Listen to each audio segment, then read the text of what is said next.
The 22-year-old we see leading the Timberwolves to the conference finals, the guy we see balling out in Minnesota, he is not the same Anthony Edwards we once knew, and everyone knows it. This is a different Anthony Edwards. Absolutely. He's the best player on a team that just came back down 20 against the defending champs in Game 7. But should that be surprising? Remember in Game 2, after he and the mini defense shut down the reigning champs? He had this to say. Team defense. We had to switch the game plan up a little bit. But big shout out to Cat and Nas. They did a great job of not making us have to double tonight. I mean, they was playing straight up and they played great defense without fouling. So they definitely helped us a lot. Edwards has been improving every year he's been in the league on offense, defense, playmaking, but the biggest change in Anthony Edwards' approach to hoops, you'll have to keep watching to find that one out. In Edwards' 4 seasons, his points, assists, free throw attempts, and field goal percentage have gone up every single year.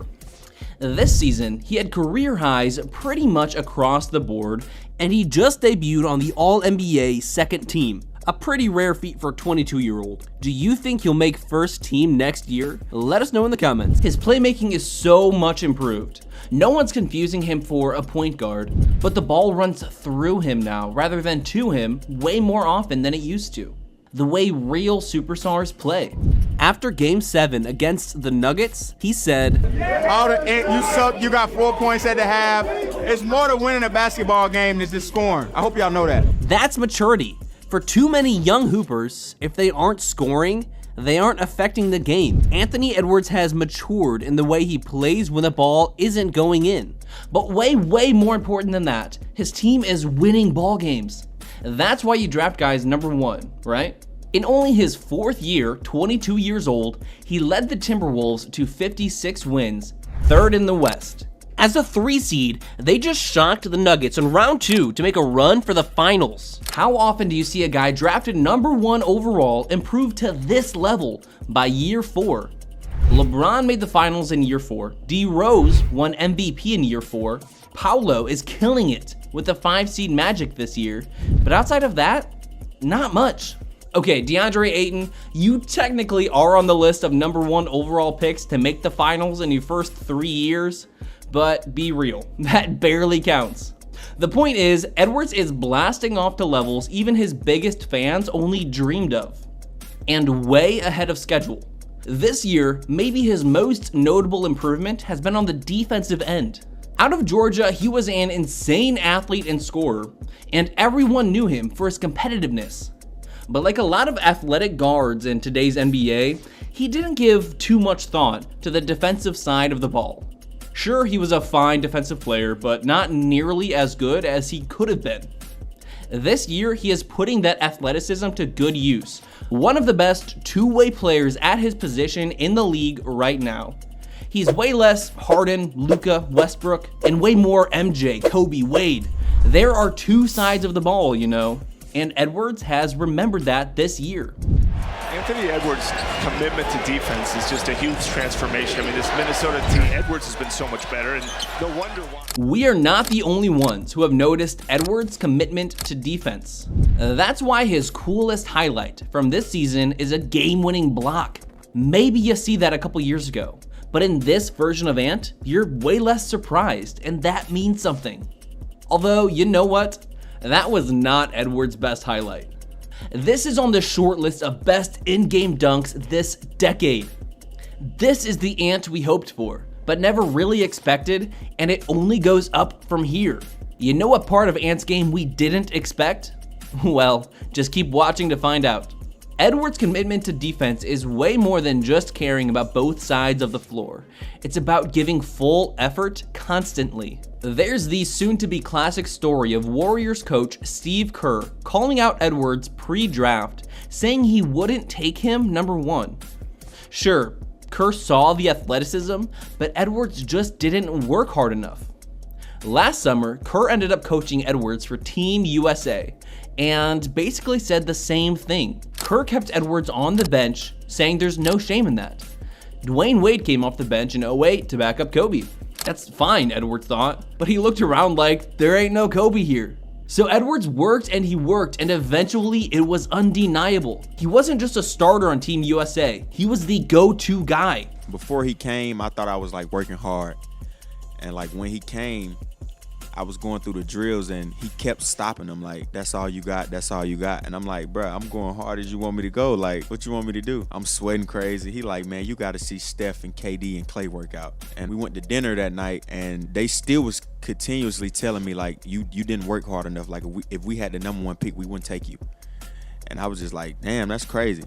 So me and my trainer ran home after dinner and we just talking like, bro, we got to pick it up. I don't know how, I don't know what we got to do. Like, but we got to pick it up. And I think after that, man, it's just, I became a madman in the gym. And like, I try to work till I'm tired, I'm exhausted. Team USA is often a precursor for great things to come in following seasons. Huge leaps from guys you only hoped would become great. We called it last summer, and now Ant has arrived. He even shouted out Team USA after his big Game 1 against the Nuggets. Nothing, man. I put in work this summer. Big shout out to the USA team, man. They got me ready for this season, and I appreciate them, man. He'll be linking up with Team USA again this summer for the Paris Olympics, one of only 3 guys, including Halliburton and Bam Adebayo, to return from last year's FIBA team. The difference? He's almost definitely going to be starting for that team, even with heavier competition.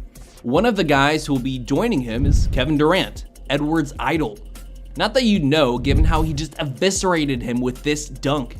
Edwards swept KD's so-called super team in round 1, clearly the best player in a series that featured the Slim Reaper. And now, Ant's excited to see him up close and personal in Paris. So, I love that guy, man, and I'm excited to play with him this summer, man. Talk a little trash and let him know I sent him home. KD was fine with it, saying it's just hoops. That's one of the reasons why I like him the most, because he just loves basketball. He's grateful to be in this position. He's taking advantage of every opportunity he's gotten. Love everything about Ant, everything, and be watching him going forward. Man, that is just pure hoops. No drama, no annoying narratives. Just 2 dudes who love playing basketball. Don't you just love playoff basketball? That's one of the areas where Edwards has really grown, a more mature approach to talking trash.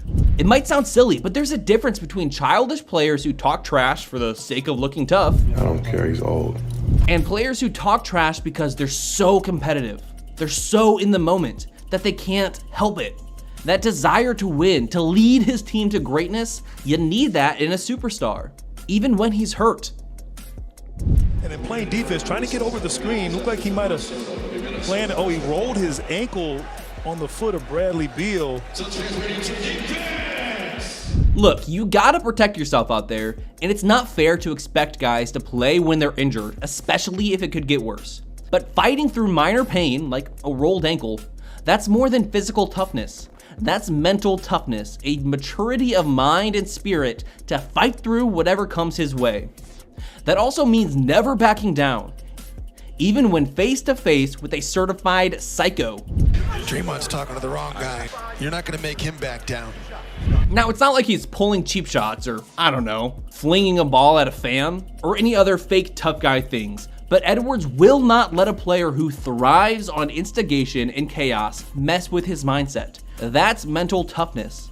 For a guy that once said he eats 21 bags of hot fries a week, Edwards has really found a way to mature at a young age. But let's hope he changes that diet up before he cracks 30. The real part of his makeup that's changed, the part of him that will make him an all-timer, for the first time in his career, Anthony Edwards has become a leader. This is what I was talking about the other day. We get a lead and get comfortable. Keep your foot on the gas. Being an awesome teammate means 3 things. Dudes like you have their back, and you make them better. A lot of guys have the first one, and it's pretty easy to get to the second one. But the third one, that's when you become special. It's hard not to like Anthony Edwards, and it seems like every one of his teammates do. Heck, it seems like his opponents do too, even while he's talking trash. Edwards has his teammates back in an awesome way, saying this when he matched up against the super team Suns. So, they got KD, but we got Jaden McDaniels. People made fun of him, but it seemed genuine. He knew Jaden is an all-world defender, and he had his teammates back. More importantly, he was right. After the Game 7 win against the Nuggets, Ant gave his flowers to Cat and the rest of his teammates. He made all the right plays tonight. Like, once again, he only took 14 shots. He's always super efficient from the field. And he carried us tonight. Every time we needed a bucket, he was there for us. We gave it to him in the post multiple times. He made the right play multiple times, over and over again. And we get on him about crashing from the top, but today he crashed from the top for a big bucket that we needed. So big shout out, yeah, for sure. He put us on his back tonight. They hate when it don't work, and they love when they it love works. when it works. That's how I go. Game 1 of the Mavs series didn't go quite the way he'd hoped. I think we just came out flat today. I mean, and then we found our energy, then we went back to being flat. So I think it was just on us. Everything was on us today. I didn't get downhill as much. Yeah, just stuff like that. We was just a little tired probably. But the interview where everyone realized that Anthony Edwards was about to be a special player came after the sweep. Let me just say, tonight he wasn't in foul trouble. Like the first 3 games, the just kept fouling. And tonight, I told him, what did I tell you last game? He said, "Yo, can you find a way not to foul him?" I said, "I'm gonna try." Like my best. if you watch the game, every time in the third quarter when we would grow a lead, it's because he's in the game, because they don't have a matchup for him. I'm like, Cat, we're not gonna win game 4 if you foul. I told him yesterday, we're not gonna win game 4 if you keep fouling. You keep fouling, and you see what he did in the third quarter. You see what he did in the fourth quarter. Like he's like I always tell you, he's the best offensive player on the team. Like if he's not in foul trouble, it's a problem for any team that got to guard us, because he can stretch the floor, he can post, he can play off the catch, he can pass. I mean, he can do everything. So we just got to keep him from getting in foul trouble, and he's gonna be great every night. Probably because I was trying to play more defense. I mean, just stop. Yeah. That's a leader. Edwards knows, like the rest of us, that Cat is one of the most skilled dudes in the league. But he's on the all-time list of guys who make the dumbest fouls in the worst spots. Ant complimented him again and again, saying that when he's on the court, they are better off. But the bigger thing to take away from this, Edwards didn't give that interview after game 3. A lot of guys will complain that their teammates are fouling too much after games where they're in foul trouble. Ant didn't. Sure, he talked to Cat in person, but he didn't go public with that criticism until after he had a big, foul-free game. And even then, that criticism came in the form of a compliment. Anthony Edwards is 22 years old and already more of a leader than a lot of Hall of Famers. Edwards is going to be an all-time great. He's going to have a handful of rings, probably an MVP, and a ton of love from every NBA head out there. Because he's grown so much as a pro, as a player, and as a person since he's come into the league. And when guys grow up that much, that fast, it only goes uphill. Do you think Ant is going to crack the top 5 NBA players next year? Can he win the title already? How soon until the Michael Jordan comparisons stop being sacrilegious? Let us know in the comments, then watch one of these videos next. Listen to The Wrong Opinion, useless NBA trivia, and garbage rankings for more NBA content.